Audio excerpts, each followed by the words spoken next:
Welcome. अपेक्षाकृत हाल की खगोलीय खोजों और अध्ययनों से इनमें से कुछ अंतरिक्ष मिथकों का भंडाफोड़ हुआ है। उदाहरण के लिए, जितना अधिक हम ब्लैक होल के बारे में सीखते हैं, उतना ही उनके बारे में मिथकों और सिद्धांतों को खारिज किया जा रहा है। क्या ब्लैक होल अपने कोर में पदार्थ चूसते हैं? नहीं। 1. ब्लैक होल्स सक। ब्लैक होल का गुरुत्वाकर्षण इतना तीव्र होता है कि प्रकाश भी उनके चंगुल से नहीं बच सकता।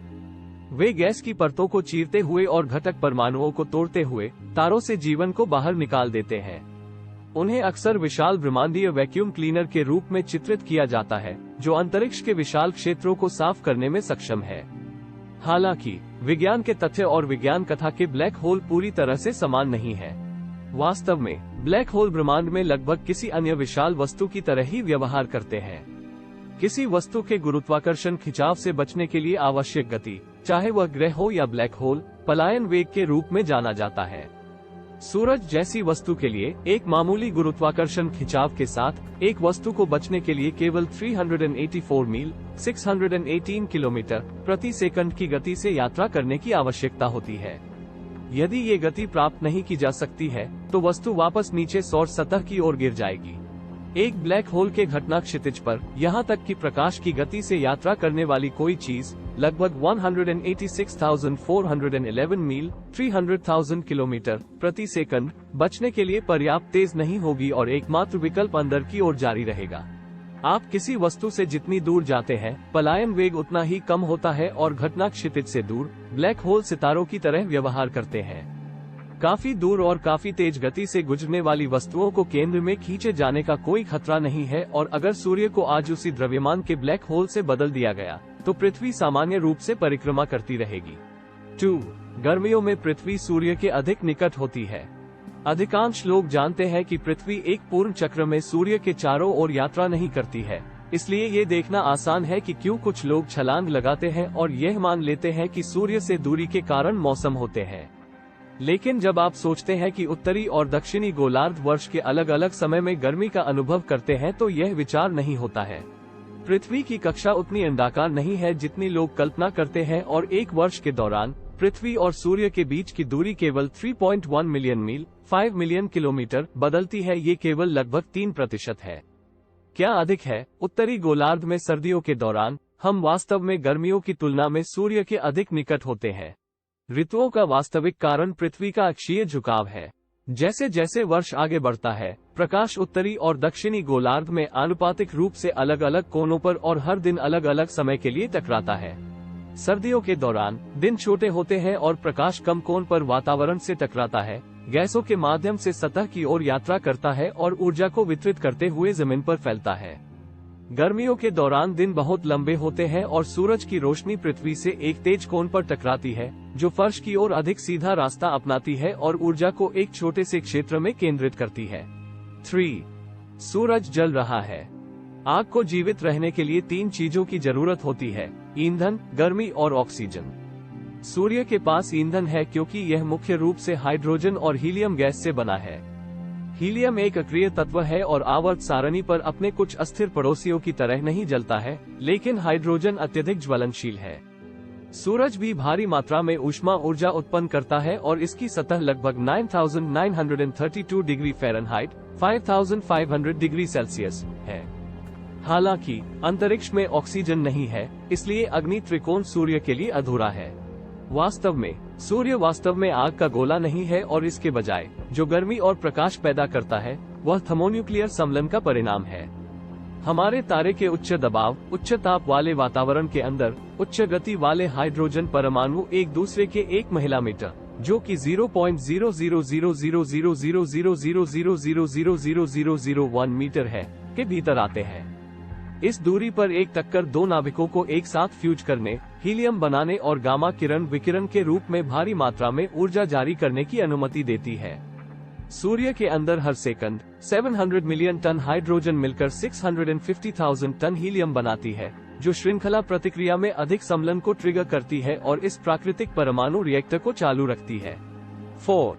एस्टेरॉइड बेल्ट बहुत खतरनाक है। इसमें कोई संदेह नहीं है कि हमारे सौर मंडल के क्षेत्र में बहुत सारी चट्टानें हैं जिन्हें क्षुद्रग्रह बेल्ट के रूप में जाना जाता है। मंगल और बृहस्पति के बीच स्थित टुकड़ों के इस बैंड में 3000 से अधिक छोटे ग्रह और 750,000 से अधिक अलग अलग क्षुद्र ग्रह हैं जो 3280 फीट 1000 मीटर से अधिक मापते हैं। बड़े क्षुद्र ग्रह कभी कभी टकराते हैं, छोटे टुकड़ों को बेल्ट में छिड़कते हैं और मिथक के अनुसार किसी भी अंतरिक्ष यान को खतरे में डालते हैं जो अपना रास्ता बुनने की हिम्मत करता है। इस मिथक को साइंस फिक्शन ने हवा दी है।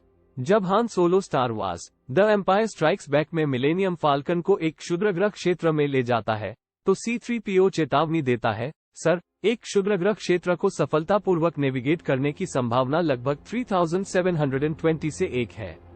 यदि वो क्षुद्र ग्रह क्षेत्र हमारे जैसा कुछ होता तो वह अधिक गलत नहीं हो सकता था। 1970 के दशक में नासा का पायनियर 10 क्षुद्र ग्रह बेल्ट के माध्यम से अपना रास्ता नेविगेट करने वाला पहला अंतरिक्ष यान बन गया। एल्यूमिनियम मधुकोश की केवल एक परत ने पायनियर की रक्षा की, लेकिन मूल खतरा, इसने इसे बिना किसी परेशानी के पार कर लिया। सावधानी पूर्वक चोरी के कारण नहीं, बल्कि क्षुद्र ग्रहों के बीच की दूरी बहुत बड़ी है। बेल्ट अंतरिक्ष के एक क्षेत्र में लगभग 140 मिलियन मील 225 मिलियन किमी तक फैला हुआ है। औसतन क्षुद्र ग्रहों के बीच लगभग 600,000 मील 970,000 किलोमीटर की दूरी है, जो पृथ्वी से चंद्रमा की दूरी के दोगुने से भी अधिक है। फिल्मों में कल्पना की गई भीड़ भरी जगह की तुलना में क्षुद्र ग्रह बेल्ट वास्तव में अपेक्षाकृत खाली है। क्षुद्र ग्रह बेल्ट में एक बहुत बड़ा खतरा धूल के आकार के कण है जो क्षुद्र ग्रहों के टकराने पर बनते हैं। ये छोटे दाने निश्चित रूप से अंतरिक्ष यान को नुकसान पहुंचा सकते हैं, लेकिन रेत के एक दाने के आकार की चट्टानों से बचना बहुत अच्छे टेलीविजन के लिए नहीं है। 5. सूरज पीला है। जैसा कि क्रेन चलाने वाला हर बच्चा जानता है, आकाश नीला है और सूरज पीला है। भले ही आपको कभी भी सीधे सूर्य की तरफ नहीं देखना चाहिए, तस्वीरों में एक पीले रंग का रंग दिखाई देता है और जब आप एक धूप के दिन ऊपर देखते हैं तो एक विशिष्ट नारंगी रंग दिखाई देता है क्योंकि रात में सूरज क्षितिज पर डूब जाता है। हालांकि ये पीलापन सिर्फ एक भ्रम है। सूर्य दृश्यमान प्रकाश की सभी तरंग दैर्ध्य उत्पन्न करता है और इसलिए इसका असली रंग सफेद है, लेकिन जैसे ही सूरज की रोशनी वायुमंडल से गुजरती है, ये बदल जाती है। स्पेक्ट्रम के नीले सिरे पर प्रकाश की तरंग दैर्ध्य लाल रंग की तुलना में बहुत कम होती है, इसलिए हवा में कणों के साथ टकराव की संभावना अधिक होती है। दिन के दौरान नीला प्रकाश वातावरण में उच्च स्तर पर बिखरता है, जिससे आकाश को अपना नीला रंग मिलता है और सूर्य पीला दिखाई देता है।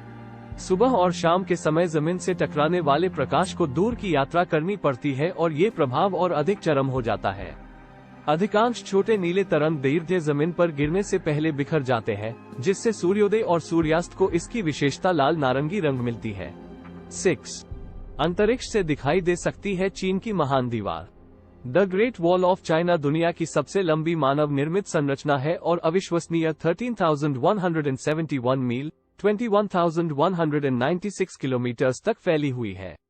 यह विचार कि यह बाहरी अंतरिक्ष से दिखाई दे सकता है एक लोकप्रिय है और 1930 के दशक के आसपास रहा है, लेकिन दुर्भाग्य से ये केवल आंशिक रूप से सच है।